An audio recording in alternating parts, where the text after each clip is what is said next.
ఈరోజు RBI release చేసిన ఒక నివేదిక, ఈరోజు కాదు ఒక 10 రోజుల కిందట ఆర్బీఐ ఒక హ్యాండ్ బుక్ రిలీజ్ చేసింది. అందులో దేశవ్యాప్తంగా రాష్ట్రాల వారీగా గడిచిన 7 ఏళ్లలో మ్యానుఫ్యాక్చరింగ్ పరంగా అంటే ఉత్పత్తి పరంగా, తయారీ పరంగా అండ్ ఇండస్ట్రీ పారిశ్రామిక రంగంలో వచ్చిన గ్రోత్ని వాళ్ళు ఫిగర్స్తో సహా రిలీజ్ చేశారు. ఈ గ్రోత్ ప్రకారం చూసుకుంటే ఆంధ్రప్రదేశ్ రాష్ట్రం ఇండస్ట్రీ జీవీఏలో 2019 నుంచి 24 మధ్య దేశవ్యాప్తంగా 8వ స్థానంలో ఉంది. సౌత్ ఇండియాలో అయితే ఫస్ట్ ప్లేస్లో ఉంది. ఇది ఆర్బీఐ రిలీజ్ చేసిన లెక్కల ప్రకారమే. ఇండస్ట్రీలో అండ్ మ్యానుఫ్యాక్చరింగ్ విషయంలో, మ్యానుఫ్యాక్చరింగ్ గ్రాస్ వాల్యూ యాడెడ్ దానిలో జీవీఏలో 2019-24 మధ్యలో సౌత్ ఇండియాలో నెంబర్ 1 ఉంది అండ్ దేశం మొత్తం మీద 5వ స్థానంలో నిలిచింది.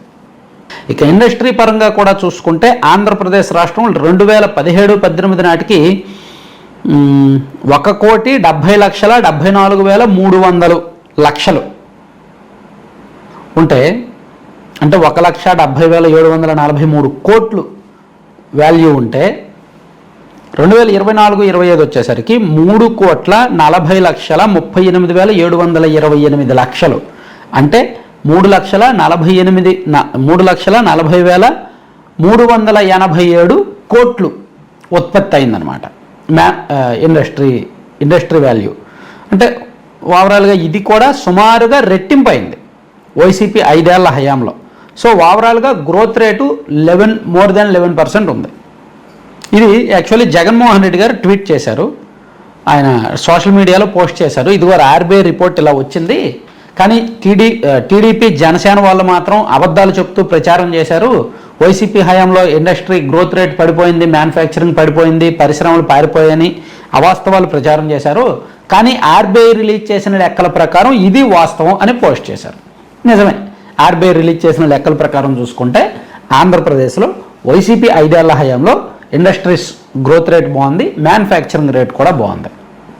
అయితే ఎవరు అవునన్నా కాదన్నా జగన్మోహన్ రెడ్డి గారు ఉన్నప్పుడు అక్కడక్కడ కొప్పర్తి కావచ్చు అండ్ కొన్ని ప్రాంతాల్లో అండ్ పరవాడ ఏరియాలో, అనకాపల్లి జిల్లాలో కొన్ని ప్రాంతాల్లో మ్యానుఫ్యాక్చరింగ్ యూనిట్లు చేశారు.